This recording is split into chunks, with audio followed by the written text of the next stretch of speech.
성탄절을 앞두고 우리가 이제 예배를 드리면서 성탄 찬양, 예전에는 그저 12월 초만 돼도 온 거리에서 캐럴이 나오고 성탄 찬양이 나오고 이렇게 했는데, 어느 순간인가부터 성탄절이 코앞으로 닥쳐와도 도시를 다니다 보면 도시에서 그런 캐럴이라고 하는 것은 아예 들어볼 수도 없고, 요즘은 여러분 다니면서 길거리에서 캐럴 찬양 나오는 거 들어보셨습니까? 들리지 않습니다. 그와 같이 점점 예수님과 거리가 먼 그런 성탄절을 지금 보내고 있는 이와 같은 때, 또 이 코로나라고 하는 이런 일들로 인해서 우리가 하나님을 예배하고 주 오심을 기뻐하고 찬양하고, 원래 우리는 12월 25일 성탄절 전날에 구리역에 나가서 거기에서 찬양하면서 이렇게 예수님 오심을 이 지역 사람들에게 전도하고 예수님 오셨다라고 그렇게 우리가 선포하고 또 차를 나누고 그런 일들을 꾸준히 했었는데, 이게 이제 지금은 그러하지 못하는 그런 시대가 돼서 참으로 안타까움들을 더 많이 보고 있고요. 또 어떻게 좀 잠잠에 걸려가다가 또 오미크론이라고 하는 새로운 것들이 발견되어서 그것으로 해서 그게 또 어떻게 보면 단초가 되어진 것이 그 선교지를 다녀왔던 그 목사님 부부에 의해서 교회가 확진이 되어지고, 그로 인해서 또 전국이 막 아수라장이 되어지고, 그것들이 또 어떻게 보면 한국교회에 또 다른 욕을 먹게 하는 그런 일. 그런데다가 지난주에 여러분들이 뉴스를 다 들으셨을 텐데, 어떤 기독교 그런 신문사를 운영을 하고 또 어떤 우리 교단의 큰 교회 장로님 아들이 또 그런 못된 짓들을 해서 뉴스가 나와서 또 붙잡혔는데 자기는 교회 다닌다고 그 소리를 왜 하냐고, 그런 어떤 안타까운 일들이 있으면서 온갖 이런저런 일들로 지탄을 받고 욕을 들어먹고 하는 이와 같은 일들을 우리가 한 주간 동안에 지나면서 참 마음이 많이 아프다. 예수님 오심을 기념하는 성탄절날을 우리가 기념하면서 오늘 우리가 어떤 마음으로 그런 길을 바라봐야 될까? 또 주님께서 우리에게 주신 마음들은 또 어떤 것들일까? 지난 목요일날 이제 또 양구에, 제 고향에 우리 가족의 행사가 있어서, 원래는 토요일인데 그 토요일은 제가 도저히 갈 수 없어서 미리 좀 다녀오느라고 작은 아이랑 같이 그 강원도 길을 쭉 가는데, 예전에 양구에서 고등학교 졸업하고 제가 여기 처음 서울 올라올 때 버스를 타고 5시간을 올라왔어요.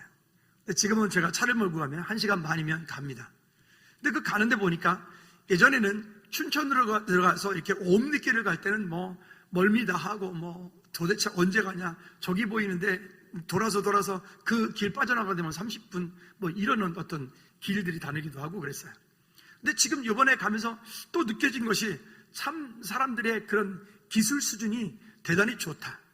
그러니까 큰 산이 있으면 거기에 긴 터널을 뚫어서 그 길을 가게 하고, 또 강이 있으면 거기에 다리를 놓아서 그 다리를 건너게 하고, 지금 여기 강변북로를 가다 보면 여기 지금 다리를 하나 만드는 게 있는데, 여기부터 시작돼서 새롭게 고속도로가 시작이 돼서 이게 세종시까지 연결되어지는 새로운 고속도로의 시작점이 여기입니다. 근데 거기 다리를 보니까 그 한강 한바닥에다가 한 곳에다가 교각 2개를 올리고 그 넓은 거리를 뭐 한 약 2km 가까이 되어지는 그 넓은 거리를 교각 하나에다가 양옆으로 쭉 수평을 맞춰가지고 점점 이렇게 다리가 자라가서 만나게 하는, 벌써 이쪽은 거의 대부분 다 만났어요. 만나는, 그런 이들을 보면서 참 놀랍다 생각이 들었어요. 다리를 놓는다는 것은 어떤 일들일까요? 다리를 놓을 때는 목적이 있을 거예요. 그곳에 다리를 놔야 되는 이유가 있을 겁니다. 그 다리를 놓을 때 거기에 재료는 어떤 재료를 쓸까? 그 길을 놓을 때 그 길에 필요한 굽은 길들은 어떻게 그것을 곧게 할까? 또 거기에 그런 어떤 강들이 있을 때는 다리를 어떻게 놓을까? 뭐 등등 여러 가지 생각들을 하면서 그 설계를 하고 디자인을 해서 그 다리를 놓게 되겠죠. 오늘 설교의 제목처럼 여호와의 길을 예비하라, 또 하나님의 대로를 평탄하게 하라. 이 말씀이 제 삶 가운데 한 주간 동안의 마음 가운데 되게 많이 부딪혀 왔어요. 우리는 지금 이 땅을 살면서 그런 하나님의 대로를 평탄케 하고 있는가? 또 우리는 지금 그 여호와의 길을 예비하고 있는가? 성경에 이런저런 다른 말씀들이 많이 나와 있습니다만은 결국 이 말씀은 근본적으로, 결론적으로 말하면 예수님 오실 길을 예비하는 것이고, 또 이 당시에 이사야 선지자 당시에 이 백성들에게는 바벨론 포로로 붙잡혀갔던 그들이 다시금 예루살렘으로, 포로에서 해방되어서 예루살렘으로 돌아올 것을 이야기하는, 그 돌아오는 그 과정 가운데 일어나고 있는 그 이야기들을 여기에 말씀이 기록되어지고 있고, 그 선지자라고는 가서 이렇게 말씀합니다. 너는 가서 외치라. 외치라. 어떻게 외치라? 이 땅 가운데 푸른 마르고 꽃은 시드나 여호와의 말씀은 영원히 서리라 하라. 할렐루야. 우리가 이 땅에 사는 동안에 나름대로 붙잡고 살아가는 것들이 있어요. 어떤 사람은 정신을 붙잡고 살아가고, 어떤 사람은 자기 고집을 붙잡고 살아가고, 어떤 사람은 명예를 붙잡고 살아가고, 어떤 사람은 돈을 붙잡고 살아가고, 자기 나름대로 붙잡고 살아가고 있는 그와 같은 것들이 과연 여호와의 길을 예비할 수 있을 것인가? 그 하나님의 길을 평탄케 하는 그 일을 우리가 할 수 있을 것인가? 오늘 여기 이 말씀의 근본적인 목적 되어지는 예수님 오실 길을, 그 여호와의 길을 예비할 수 있을 것인가? 또 이 시대에 살았던 그 백성들에게 다시금 그들이 포로로 붙잡혀가서 얼마나 모진 그 시간 동안에 고통과 그들이 어떤 어려움과 그런 억울함들이 있었겠어요. 그런 그 일 가운데 있었던 그들에게 다시금 하나님께서 약속해 주셔서 너희들이 지금 그와 같은 상황 가운데 있지만, 포로로 잡혀갔지만, 고통 가운데 있지만 너희들은 노래하라. 그리고 내가 다시금 너희들을 돌이켜 서서 이 땅 가운데 회복할 것에 대한 것들을 희망해 주는, 약속의 말씀을 주는 이 말씀은 이 시대를 사는 저와 여러분들에게도 동일한 말씀으로, 동일한 은혜로 우리 가운데도 약속이 되어지기를 다시 한번 주님의 이름으로 꼭 부탁을 드립니다. 첫 번째는 그래서 주의 백성들을 위로하라 라고 제목을 정해봤습니다. 따라합시다. 주의 백성을 위로하라. 여기 이 전반부의 내용을 말씀해 보면 이렇게 한마디로 말할 수 있습니다. 비록 무엇한다 할지라도, 비록 그 백성들이 그 죄악 가운데 있다 할지라도, 비록 그 백성들이 무엇이 없다 할지라도, 우리가 사는, 우리 이 지대를 살고 있는 저와 여러분 가운데 비록 내 삶 가운데 무엇이 없다 할지라도, 비록 내 삶 가운데 믿음이 연약하고, 비록 내 삶 가운데 하나님께 온전히 내 삶을 온전히 드리지 못한다 할지라도, 오늘 이 본문 전반부에서 우리에게 위로를 주십니다. 뭐라고요? 그러한다 할지라도 하나님께서, 여호와 하나님께서 그 백성들을, 내가 너희를 위로한다. 여러분, 우리가 살아가는 동안에 날마다 하나님의 도우심과 그 하나님의 위로가, 하나님의 은혜가 우리 각 사람 가운데 있어서 그런 모든 환경 가운데서, 어려움 가운데서 하나님의 위로를, 힘을 얻고 믿음으로 승리하는 저와 여러분들 되어지기를 주님의 이름으로 꼭 부탁을 드립니다. 한번 따라합시다. 주님, 저는 주님의 위로가 날마다 필요합니다. 그 날마다 필요한 주님의 은혜, 근데 날마다 위로만 구하면 안 되겠죠? 위로도 필요하겠지만 그것을 감당할 수 있는 주의 능력도 구하고, 하나님께서 우리에게 각 사람 가운데 맡겨준 그 사명을 감당하기 위해서 하나님께로부터 받은 그런 강력한 능력으로 이 땅에 우리 앞에 있는 이 사명들을, 준 사명들을 믿음으로 감당하는 저와 여러분들 되어지기를 주님의 이름으로 부탁을 드립니다. 또 이 일들이 우리 삶 가운데 일어나는 데에는요, 거기에 고난이라고 하는 것들이 있다라고 하는 것을 본문이 우리에게 말씀을 하고 있습니다. 그런데 이 고난이라고 하는 것은 고난이 내게 유익이다 라고 말하는데, 왜 고난이 우리에게 유익이냐? 성경에서 몇 가지를 얘기합니다. 먼저 여기 우리 본문 2절 말씀에 보면, 2절 후반절에 보면, 후반절에 이렇게 말합니다. 그의 모든 죄로 말미암아 여호와의 손에서 벌을 배나 받았느니라 할지니라 하시니라. 이스라엘 백성들이 지금 바벨론으로 포로로 붙잡혀간 이유는 그 백성들의 죄 때문이라고 하는 거예요. 여러분, 우리가 하나님을 경험하는 삶 수요일날 하면서 했던 이야기 가운데서 우리 삶 가운데 어떤 그런 고난이라고 하는, 고통이라고 하는 어려움들이 찾아올 때 우리는 몇 가지 점검해야 봐야 될 한 4가지 정도를 말씀드린 적이 있습니다. 그 첫째가 뭐냐면 혹시 응답이 되지 않거나 고통이 내게 있는 이유가 죄 때문이 아닌가? 하나님과 나 자신과 사이 가운데서, 아니면 우리 교회 공동체 가운데서, 아니면 이 지역 가운데서, 아니면 이 민족이 하나님을 향해서 대적함으로 인하여서 그것이 혹시 그 가운데 그 죄라고 하는 것들이 묶여있지 않은가? 그 죄가 묶여있을 때 하나님께서 그 지역, 그 나라, 그 공동체 가운데 여러 가지 않는 닫아버리는 그런 일들이 있다라고 얘기하는 거죠. 두 번째는 하나님이 찾으심이 거기에 있다 그랬죠. 어떤 어려움, 시험, 고난이라고 하는 걸 통해서 하나님께서 나를 찾으시는 거예요. 하나님께서 그 일을 통해 우리를 찾으시는 거예요.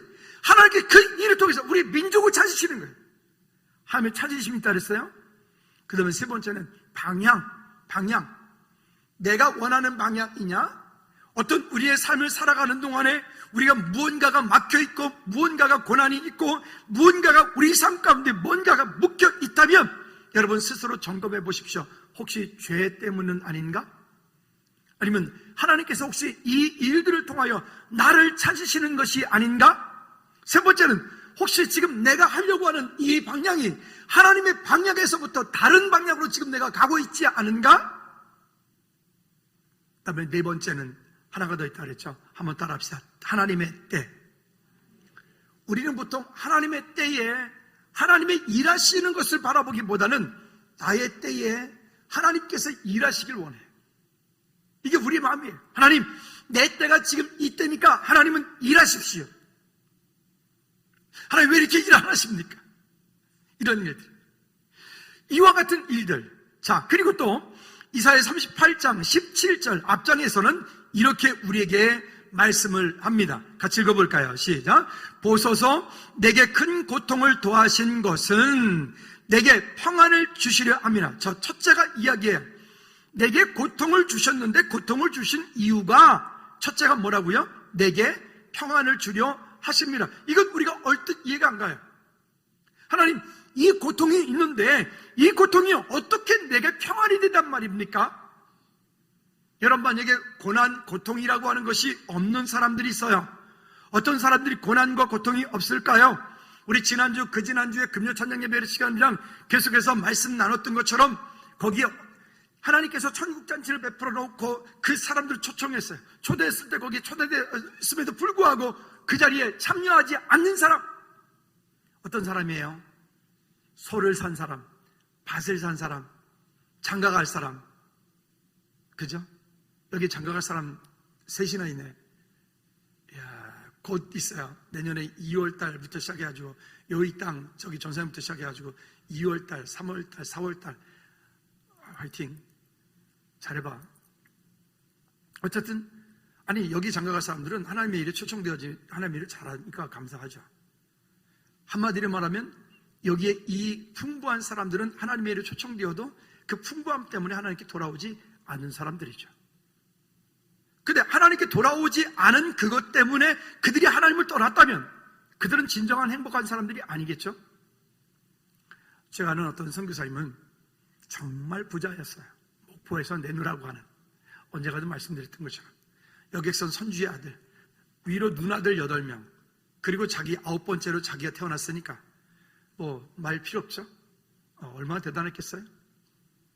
그러니까 뭐 막나니도 그런 막내가 없었던 거죠. 그 본인이 그러셔요. 그런데 이분 쫄딱 망했어요. 그 가정이, 본인이. 그리고 예수님 만났어요. 예수님 만나고 보니까 그 주님의 사랑이 얼마나 위대하고 대단한지, 이제부터 내 삶을 주님께 드린다. 선교사님이 됐어요. 그러면서 이분이 이렇게 말해요. 내가 망한 것은 하나님의 축복이고 큰 은혜입니다라고. 여러분, 이렇게 고백되어지기까지 얼마나 많은 시간 그가 아팠을까요? 얼마나 힘들었을까요? 근데 그 시간이 오히려 있었기 때문에 그에게 진짜 평안함을 가져다 주었던 것이죠. 그 다음에 고통이 더하시면 첫째는 평안을 주려 하심이라. 그 다음에 계속 읽어볼까요? 주께서 내 영혼을 사랑하사 어떻게 멸망의 구덩이에서 건져내시고, 우리로 하여금 그 가운데 계속 그 길을 가게 만드는 것이 아니라, 그 평탄한 길을 계속 가게 만드는 것이 아니라, 때로는 하나님께서 그 길을 스톱시켜서 때로는 그 고통 가운데, 고난 가운데 우리는 거기로 하여금 다시금 돌이켜 그 멸망의 구덩이에서 우리를 건져내시고, 그 다음에 또 이어서 이렇게 말합니다. 내 모든 죄를 주의 등 뒤에 던지셨나이다. 할렐루야. 여러분, 내 모든 죄를 주의 등 뒤에 던지셨다. 만약 우리가 이 땅 사는 동안에 여러분 그렇게 기도하실 필요가 있어요. 주님, 예수님이 함께 하시지 않는 성공 원치 않습니다. 예수님이 함께 하시지 않는 부자 되는 거 원치 않습니다. 예수님이 함께 하시지 않는 많은 지식 필요 없습니다.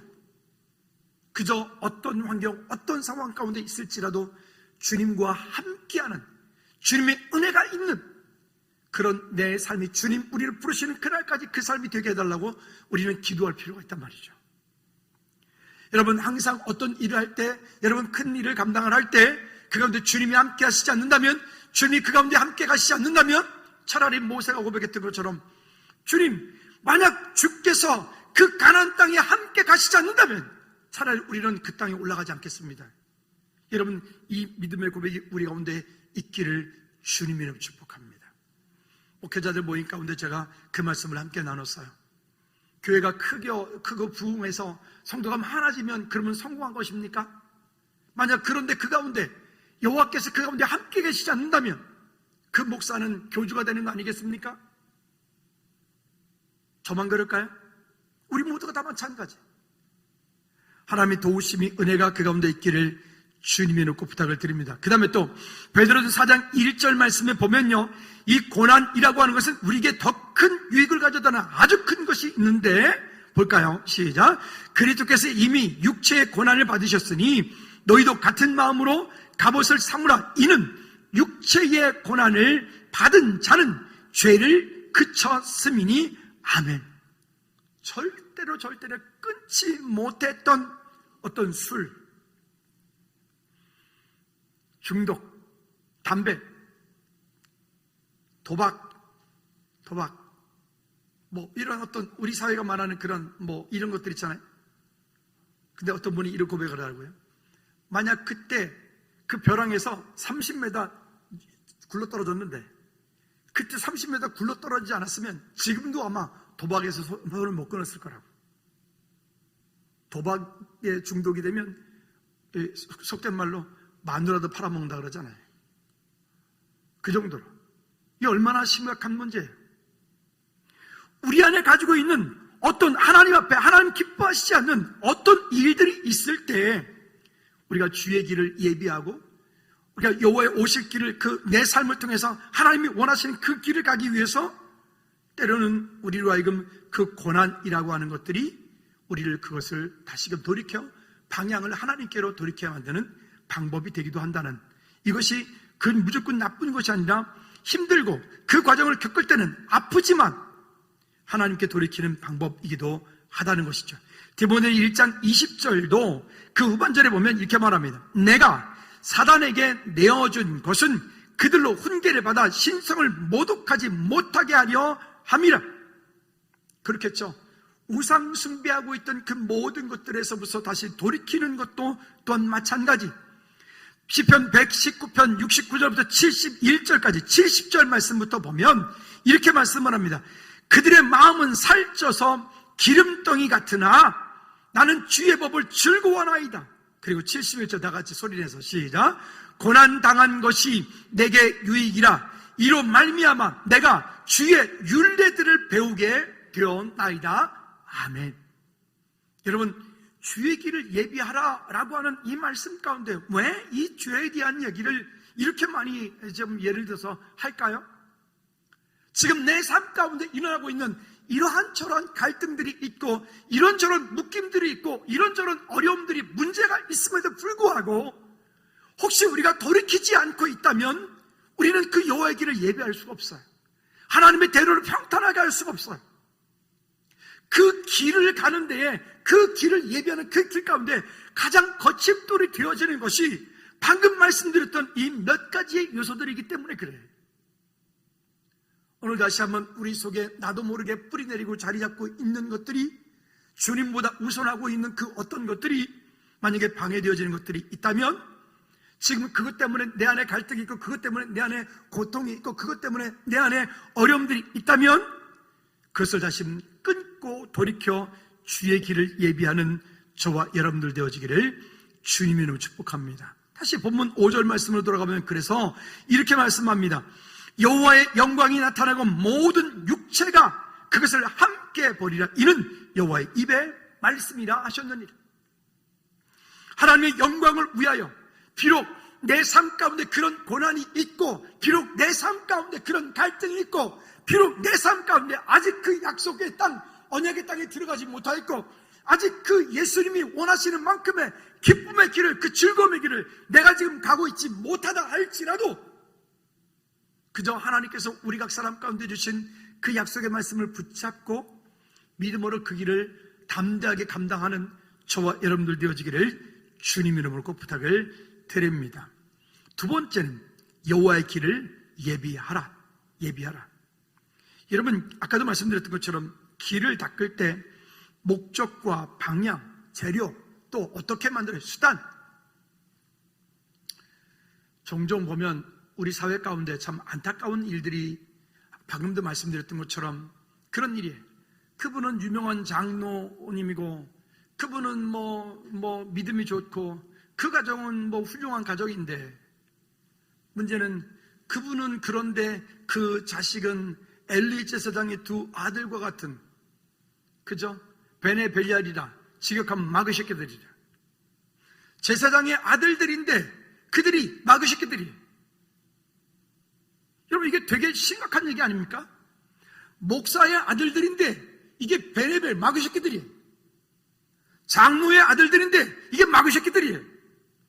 권사의, 안수입사의, 성도의 자녀들인데 이게 마귀 새끼들이에요.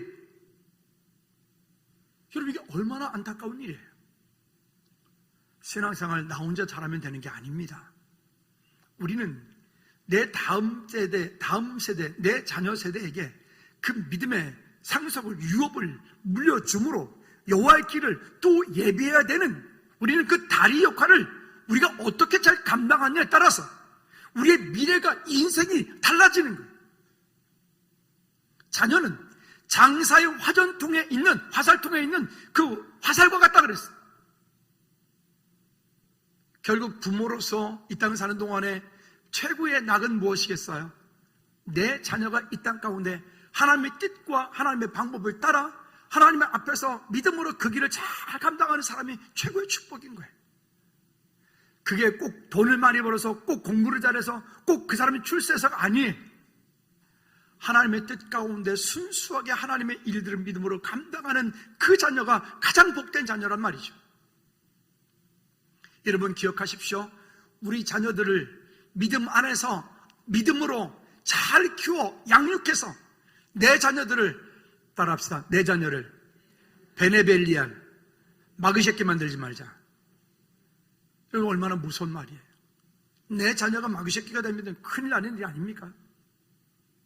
나중에 그거 어떡하려고 그래. 이런 일들이요. 교회도 마찬가지입니다. 우리 지금 이만큼 괜찮으니까. 아니, 지난주에 어떤 한 분의 또 소개로 인해서 어떤 분들이 오셨어요. 교회 성장 연구하는 이런 분들이 오셨는데, 세 분이 오셔가지고 우리 교회 얘기를 듣고 오신 거예요. 어떤 목사님이 또 얘기를 해가지고 얘기를 나누다 보니까 이분들이 오셔가지고, 이분들은 그런 것을 계속 연구하고 하다 보니까 이런 코로나 시대에 대안들을 찾고, 이런 작은 교회들은 어떻게 살아날 건가, 이런 얘기들을 이렇게 좀 나누게 됐어요. 얘기 나눌 가운데 참 감사하더라고요. 즐거운 교회가 이렇게 그냥 우리는 어떤 특별한 어떤 것을 가지고 온 게 아니고 그저 하나님의 인도하심을 따라 여기까지 왔는데 하나님께서 우리 교회를 이만큼 세워주셨구나. 이래 제가 감사했어요. 그래서 그분들이 그러더라고요. 즐거운 교회는 앞으로도 발전 가능성이 너무나 큰 교회다. 근데 제가 그 말을 듣는데 괜히 부담스러웠어요. 여러분, 우리 이대로 가면 괜찮을까요? 우리 이대로라면 괜찮을까요? 아니요.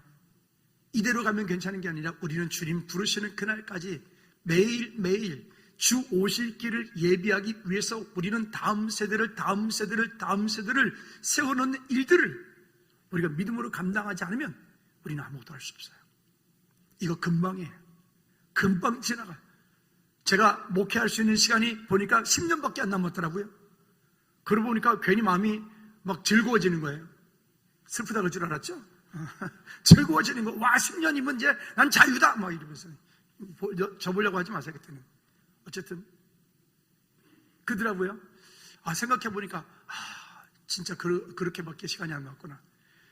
그때는 우리 장로님들은 저랑 같이 놀러 가야 돼요. 그러니까 교회에 있을 생각하지 말아요. 칼두갈로 가야지, 선교지도 가야지. 이재평 장로님, 거기 멤버잖아요, 그죠? 칼두 가야지, 가서 선교지 가서 풀도 깎아야지. 그 비전센터 봐봐요. 저 얼마나 김맬 게 많겠어요. 저기 땅도 넓은데. 그거 다 해야지. 어떡할 거예요, 어쨌든요. 근데 이 시간이 금방 가더라고요. 여기서 우리 교회가 앞으로 10년, 20년 우리가 아무것도 하지 않고 있다면 우리는 여전히 10년, 20년 후에는 다른 교회들처럼 노인, 어른들만 있는 교회들처럼 우리 교회도 그렇게 돼버릴 거예요. 제가 새벽 예배 시간에 이렇게 말씀드렸어요. 우리 어르신들한테 그랬어요. 여러분들이 조금 양보해달라고. 우리 어르신들이 조금 불편하더라도 우리 다음 세대들에게 좀 양보해달라고. 사냥도 조금 양보해달라고. 문화도 조금 양보해달라고. 다음 세대에 우리가 방향을 맞추지 않으면 우리의 미래의 다음 세대는 없기 때문에 그래요. 지금 우리 교회가 젊으니까 괜찮다고요? 아니에요. 금방 간다니까요. 10년, 20년 금방 간다니까요. 아니 10년 지나면 우리 권성진 선생님이 안수집사 돼야 돼. 그리고 20년 지나면 권성진 장로님 돼야 돼. 즐거운 교회 출신, 즐거운 교회 장로. 제가 기도 제목이에요. 권성진 장로님, 즐거운 교회. 미리 할까요? 아니 이거는 엄마의 기도 제목이기도 해요. 제가 어릴 때 얘기했는데 중학교 때인가 고등학교 때인가 성진이 보고 미안해요 성진님, 성진아 너는 즐거운 교회 장로 되자. 아니 엄마가 한 얘기가 있어가지고 대답했거든요. 그때 대답 지키기 바랍니다. 큰일 났다 이제 어떡하나. 그러고 보니까 참 짧죠. 이 남아있는 시간 우리 다음 세대를 위해서 저와 여러분들이 그의 주의 길을 예비하는 은혜가 있기를 바랍니다. 자, 그리고 이렇게 말해요.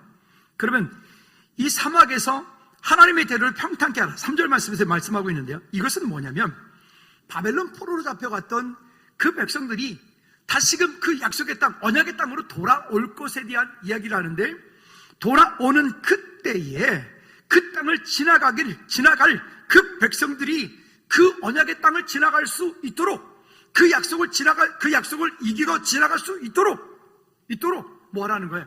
준비하라는 거예요. 우리도 우리 다음 세대가 그 길을 지나갈 수 있도록 우리가 그 길을 닦아놓고 우리 다음 세대가 그 일을 믿음으로 감당할 수 있도록 우리에게 맡겨진 사명 믿음으로 감당해야 되는 것이요. 근데 여기 보면 이렇게 말하죠. 너희는 광야에서 여호와의 길을 예비하라. 아니 광야에서 여호와의 길을 예비하라? 사막에서 하나님의 대를 평탄케 하라?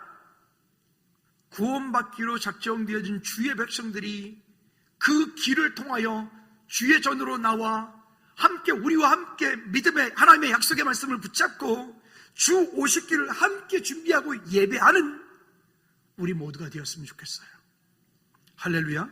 또 이렇게 말해요. 4절 말씀에 보면 4절 말씀, 골짜기마다 도두어지며 산마다 언덕마다 낮아지며 고르지 않은 곳이 평탄하게 되며 험한 곳이 평지가 될 것이요.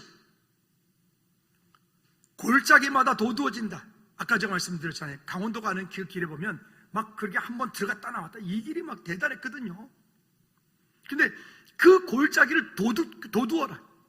산마다 언덕마다 낮아지고 높았던, 올라가지 못했던 우리 교회 공동체 가운데도 보면 우리만의 어떤 그런 열이고 우리만의 어떤 그런 어떤 것들,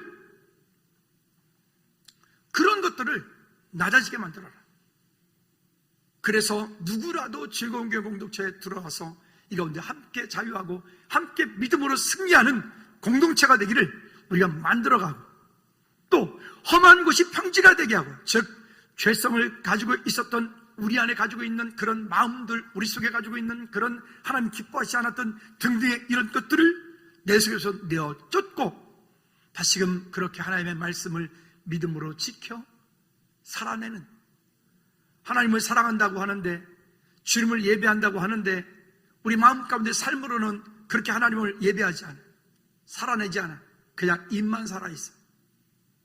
살아있는 믿음이 아니에요. 성경에 우리에게 이렇게 요구해요.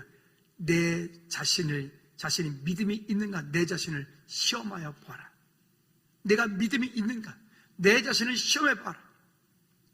여러분, 말로 하는 것은 믿음이 아닐 수도 있어요. 말로가 아니라 삶으로 살아내시기를 주님 이름으로 축복합니다. 따라합시다. 믿음을 말로 하지 말고 삶으로 살아내겠습니다. 그 다음에 세 번째는 영원한 것을 붙잡고 살라라고 하는 것입니다. 영원한 것, 영원한 것. 금요 찬양 예배 시간에 말씀 나눌 때 사람은 몇 가지 종류의 사람들을 얘기했는데, 육적인 사람, 혼적인 사람, 영적인 사람. 육적인 사람은 하나부터 열까지 그저 그냥 온통 육적인 것에 관심이 있어요.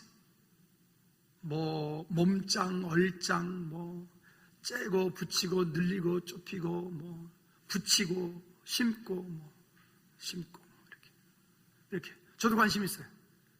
덮어야 되나? 심어야 되나? 조금만 더 있다 할까? 이게 소갈머리가 비다 보니까. 머리 많은 분들은 그런 걱정 안 하죠. 저는 해요. 이렇게 어떡하지? 혼적인 사람, 또 영적인 사람. 근데 우리가 이 땅 사는 동안에 무엇을 붙잡고 살 것인가? 그리스도인들은 이 땅을 살고 있지만 우리는 하나님 나라에 속한 사람들이니까, 그러니까 이미와 아직이라고 하는 이 사이 속에서 저와 여러분들 예수 그리스도를 구주로 영접할 때 이미 하나님 나라가 우리 마음 속에 임하였다고 그랬잖아요. 그러나 그 영원한 하나님 나라는 아직 우리 삶 가운데 오지 않았어요. 그때는 언제? 우리 최영수 선생님 아버님처럼 주님 부르시면 그때 가는 거예요. 그때 영원한 나라예요. 우리는 이 이미와 아직 이 사이에 살고 있잖아요. 이 사이에 살고 있기 때문에 육적인 것도 혼적인 것도 영적인 것도 이것을 균형을 잘 맞추어 살아가는 일들이 결코 녹록찬 일이 아니에요. 그러나 성경은 우리에게 말합니다. 사랑하는 자여, 내 영혼이 잘됨 같이라고 먼저 말을 해요. 육체가 건강하면 영이 건강해진다로 말하지 않아요. 육체가 건강하면 영은 건강해지지 않은 확률이 더 높아요. 근데 거꾸로 내 영혼이 건강하면 그 몸속에 있던 질병도 치유가 되는 걸 우리가 많이 보잖아요. 여러분, 하나님의 은혜 가운데 다시 한번 믿음으로 우리가 그런데 우리의 마음과 중심을 쏟고 믿음으로 살기를 꼭 부탁을 드립니다. 그래서 여기 말하는 거예요. 6절에서 8절까지 말씀을 보면 결국 이 땅 가운데 있는 것 있잖아요. 모든 육체는 풀이요 그의 모든 아름다운 들의 꽃과 같으니 여러분, 이게 들풀이라고 하는 것이 너무 예쁘잖아요. 들풀이 예쁘니까 저는 좀 꺾지 말고, 우리 그 꽃꽂이 좀 미안하긴 한데, 얘네는 뭐 꽃꽂이를 용으로 전문적으로 화원에서 만들어진 거니까 그게 좀 덜한데, 그 꽃꽂이로 좀 들에 피어 있는 그 예쁜 꽃들은 꺾지 말고.